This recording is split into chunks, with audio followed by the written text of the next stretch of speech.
Pemirsa, Menteri Keuangan Purbaya Yudi Sadewa menyampaikan telah menerima belasan ribu aduan masyarakat melalui pesan singkat WhatsApp Lapor Pak Purbaya.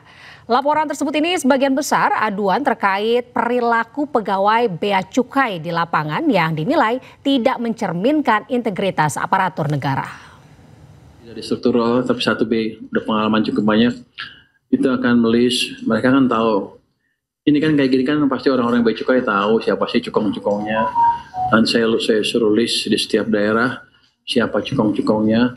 Nanti kalau ada gangguan atau barang masuk dan link ke cukong tersebut, cukongnya kita proses. Katanya banyak backingnya paling orang Bea Cukai juga. Ya, ada juga yang lain-lain. Tapi yang jelas akan kita bereskan itu. Ini hanya 9 dari yang satu lagi panjang, saya malas bacanya. Pada dasarnya seperti itu, jadi masukannya amat berguna buat kita dan kita akan follow up, nggak main-main. Saya harapkan dengan gitu nanti governance culture-nya pemerintah atau Bea Cukai bisa berubah. Demi Allah, saya bersumpah akan memenuhi kewajiban Presiden Republik Indonesia dengan sebaik-baiknya. Pengeluaran yang mubazir, pengeluaran yang alasan untuk nyolong, saya ingin dihentikan, dibersihkan.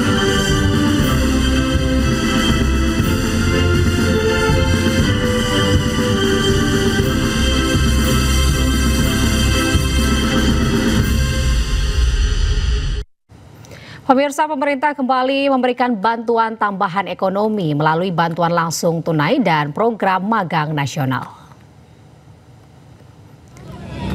Menteri Perekonomian RI Airlangga Hartarto menjelaskan stimulus ekonomi berupa bantuan langsung tunai mulai Oktober hingga Desember 2025 akan diterima oleh 35,46 juta penerima manfaat. Stimulus lainnya adalah perluasan program magang yang sebelumnya dibuka dengan kuota 20.000 ditambah menjadi 80.000 untuk para lulusan baru. Ini Bapak Presiden minta menambahkan bantuan langsung tunai ini yang akan diberikan pada bulan Oktober, November dan Desember 2025 dan akan diterima oleh 35.46.783 keluarga penerima manfaat, dan ini lebih tinggi dari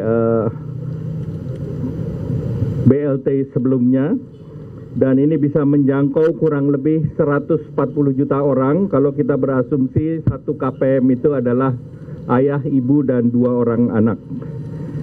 Dan ini desilnya 1 sampai 4 berdasarkan data sosial sensus ekonomi nasional. Tambahan BLT ini di luar BLT reguler yang disalurkan melalui Kemensos setiap bulan kepada 20,88 juta keluarga penerima manfaat melalui program Keluarga Harapan dan juga bantuan sembako. Penyalurannya akan dilakukan segera, akan melalui Himbara yang untuk 18,3 juta, dan ini akan langsung diberikan mulai minggu depan, dan juga yang 17,2 juta melalui PT Pos, dan ini juga siap untuk diberikan mulai hari Senin nanti, dan hari ini akan dilakukan secara simbolis kepada 50 orang yang belum pernah mendapatkan bantuan sebelumnya. Jadi ini pertama yang masuk di angka 17,2 juta, karena yang reguler adalah 18,2 juta. Nah, selanjutnya juga pemerintah memberikan bantuan dalam program magang lulusan perguruan tinggi. Tujuannya agar memberikan pengalaman kerja bagi para lulusan baru, fresh graduate di dunia, baik itu di dunia usaha, industri, dan BUMN, termasuk lembaga pemerintah dan Bank Indonesia.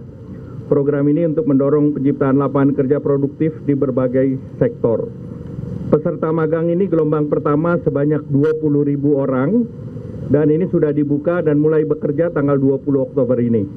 Kemudian bulan depan akan dibuka kembali dan ditingkatkan menjadi 80.000 peserta magang dan seluruh peserta magang diberikan uang saku per bulan yang besarannya sama dengan uang saku daerah, kabupaten, dan kota.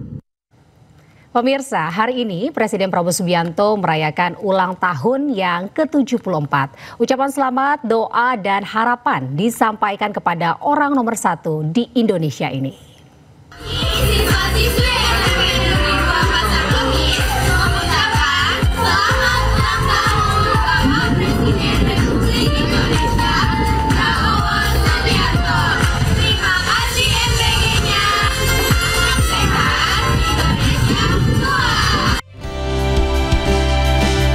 Ucapan selamat ulang tahun diberikan oleh anak-anak SMP Negeri 2 Pasar Kemis. Tak lupa mereka mengucapkan terima kasih atas program makan bergizi gratis. Kepada Pak Prabowo yang terhormat, selamat ulang tahun. Semoga sehat selalu, panjang umur, dan terus diberi kekuatan untuk mengabdi kepada rakyat dan negeri tercinta. Ucapan selamat ulang tahun juga disampaikan oleh Menteri Sekretaris Negara Prasetyo Hadi. Melalui akun media sosialnya, Mensesnek bagikan momen bersama dengan Presiden Prabowo. Tak lupa, ia juga mendoakan kebaikan untuk Presiden Prabowo. Utusan khusus Presiden Bidang Pembinaan Generasi Muda dan Pekerja Seni, Raffi Ahmad, juga ucapkan selamat ulang tahun kepada orang nomor 1 ini. Raffi juga mendoakan supaya Presiden Prabowo dilimpahkan keberkahan dan diberikan kekuatan untuk memimpin Indonesia. Tak ketinggalan, mantan Gubernur DKI Jakarta sekaligus rival Presiden Prabowo saat pemilihan presiden lalu juga memberikan ucapan selamat ulang tahun. Anies juga mendoakan agar Prabowo amanah dalam menjalankan pemerintahannya. Anies juga mendoakan supaya Presiden Prabowo diberikan petunjuk memimpin Indonesia melewati berbagai tantangan yang ada. Ucapan selamat juga disampaikan oleh salah satu staf media Prabowo, Kani Dwi. Ucapan selamat dibentangkan di bawah laut kedalaman 18 meter Liberty Ship Work Tulamben. Doa terbaik terlantun pada ulang tahun ke-74 Presiden Prabowo. Semoga setiap helaan nafas perjuangan bisa menuntun Indonesia menjadi lebih baik. Presiden ke-7 RI Joko Widodo turut menyampaikan ucapan selamat ulang tahun kepada Presiden Prabowo yang ke-74 tahun. Jokowi mendoakan Prabowo selalu diberi kekuatan dan kesehatan dalam mengelola pemerintahan.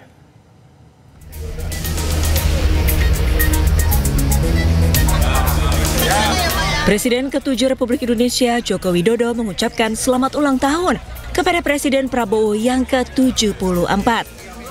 Ucapan selamat ulang tahun disampaikan di sela-sela kehadirannya pada acara Dies Natalis Fakultas Kehutanan UGM Yogyakarta di Sleman, Jumat siang. Dalam kesempatan itu, Jokowi juga mendoakan agar Presiden Prabowo diberikan kekuatan dan kesehatan dalam mengemban tugas besar mengelola pemerintahan dan negara. Ucapkan selamat ulang tahun yang ke-74 kepada Bapak Presiden Prabowo Subianto. Semoga beliau selalu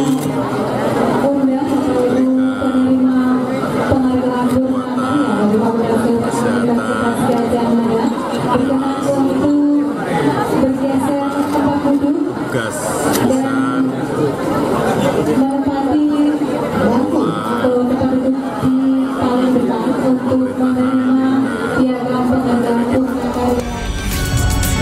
Sementara itu, soal kehadirannya dalam acara Dies Natalis Fakultas Kehutanan UGM, Jokowi mengaku datang karena diundang pihak kampus. Dari Sleman, Yogyakarta, Heru Trijoko, iNews melaporkan. Presiden Prabowo Subianto pada hari ini, Jumat 17 Oktober, merayakan hari ulang tahun ke-74. Sementara Menteri Sekretaris Negara Prasetyo Hadi menyatakan Presiden Prabowo tidak membuat acara khusus untuk perayaan ulang tahun. Ya. Apakah ada agenda khusus terkait ulang tahun Pak Presiden, Mas? Nggak ada. Yang pertama, tentu kita semua pada hari ini seluruh bangsa Indonesia menyampaikan selamat ulang tahun kepada Bapak Presiden. Tetapi di satu sisi juga Bapak Presiden tadi menyampaikan kepada kami untuk menyampaikan rasa terima kasih dan penghormatan yang setinggi-tingginya kepada seluruh masyarakat yang telah memberikan ucapan selamat, yang telah mendoakan Bapak Presiden, termasuk beliau berpesan barangkali kalau yang belum terlanjur, beliau menyarankan untuk tidak perlu mengirim karangan bunga atau bunga apapun. Jadi kalau ada rezeki, beliau lebih menyarankan untuk kita bisa membantu saudara-saudara kita yang lebih membutuhkan. Ledakan gas LPG berukuran 3 kg terjadi di Kecamatan Kiara Condong, Kota Bandung. 4 orang alami luka bakar serius. Usai jeda tetaplah di Ayu Sore. Gede banget. Itu di atasnya juga udah gede banget.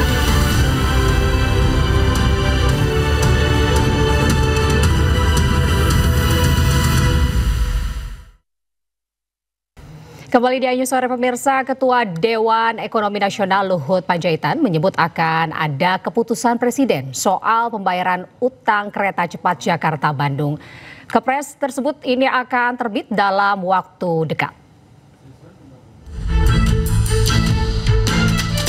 Ketua Dewan Ekonomi Nasional Luhut Binsar Panjaitan mengungkapkan permasalahan utang proyek kereta cepat Jakarta-Bandung serupa dengan proyek LRT Jabodebek. Luhut telah mengusulkan skema pembayaran utang kereta cepat Jakarta-Bandung kepada CEO Danantara Rosan Ruslani. Bahkan ia percaya diri dalam waktu dekat akan terbit Kepres tentang hal tersebut. Kita tinggal nunggu Kepres saja, ada Kepres dari Presiden mengenai timnya, dan saya sudah koordinasi dengan Pak Rosan, karena dulu saya yang nanganin, jadi supaya berlanjut, saya sudah beritahu Pak Rosan, dan Pak Rosan juga sudah sepakat untuk segera kita tangani bersama-sama. Nanti pakai dividen, Om. Nanti kita lihatlah, sama dengan LRT mungkin ada gap-nya itu berapa triliun, nanti dari situ kita cicil, sehingga dengan itu nanti bisa jalan. Tapi ingat ya, tidak ada public transportasi itu di dunia ini yang menguntungkan. Selalu banyak subsidi pemerintah, tapi tentu harus subsidi yang betul-betul terukur. Di sisi lain, mantan Menko Polhukam Mahfud MD menilai ada dugaan markup dalam proyek kereta cepat Jakarta-Bandung. Padahal saat itu banyak pihak yang menolak pembangunan proyek kereta cepat. Hal itu menjadi celah untuk mengungkap dugaan pelanggaran hukum terjadi pada proyek ambisius era Jokowi tersebut. Nah sekarang kita tidak mampu bayar. Ketika mau dipindah ke Cina ini, Pak Yonan, Ignatius Jonan, Menteri Perhubungan waktu itu, menyatakan tidak setuju. Pak ini tidak visible. Kata Pak Yonan. Kata Pak Yonan. Pak Yonannya dipecat. Diganti kan? Sudah itu dia manggil ahli. Namanya Agus Pambagio. Presiden manggil nih. Pak Jokowi? Iya Pak Jokowi. Sesudah mecat Jonan, dia ditanya, Pak Agus gimana ini? Pak ini tidak visible. Rugi negara. Ini menurut Agus? Menurut Agus Pambagio. Yang Bapak tonton yang saya tonton itu. Rugi negara. Ini atas ide siapa? Kata Agus. Kok bisa dari Jepang pindah ke situ dan biayanya besar? Atas ide saya, kata Jokowi. Kata Presiden, atas ide saya sendiri, gitu. PT KCIC Kereta Cepat Jakarta-Bandung menyisakan utang dengan jumlah fantastis. Jumlah utang yang ditinggalkan bernilai fantastis, yaitu 116 triliun rupiah. Dari Jakarta, Tim Liputan iNews melaporkan. Saling lempar kewajiban bayar utang kereta cepat Jakarta-Bandung terjadi. Menteri Keuangan tetap enggan bayar utang PT KCIC gunakan APBN.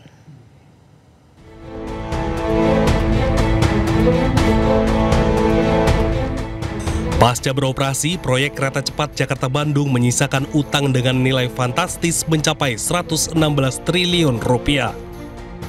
Hutang ratusan triliun itu tak hanya menjadi beban bagi konsorsium BUMN yang terlibat, namun juga membuat pemerintah pusing 7 keliling. Menteri Keuangan Purbaya Yudisadewa enggan membayar utang proyek kereta cepat menggunakan uang APBN. Menteri Koboi ini dengan tegas menilai kewajiban bayar utang harus diselesaikan oleh BPI Danantara. Begini, bukan utang yang nggak dibayar, kan pemerintah apa, kalau dulu kan semuanya pemerintah yang tadinya begitu kan, tapi ketika udah dipisahkan dan seluruh dividen masuk ke Danantara cukup mampu untuk membayar itu. Jadi bukan nggak dibayar utangnya, dibayar, tapi Danantara bukan APBN. Sikap Menteri Keuangan membuat Danantara mau tak mau harus membayar utang PT KCIC. Tak hanya utang, pemerintah dan otoritas terkait juga harus mengusut dugaan markup pada proyek ini yang membuat beban utang membengkak dan merugikan negara. Dari Jakarta, Tim Liputan iNews melaporkan.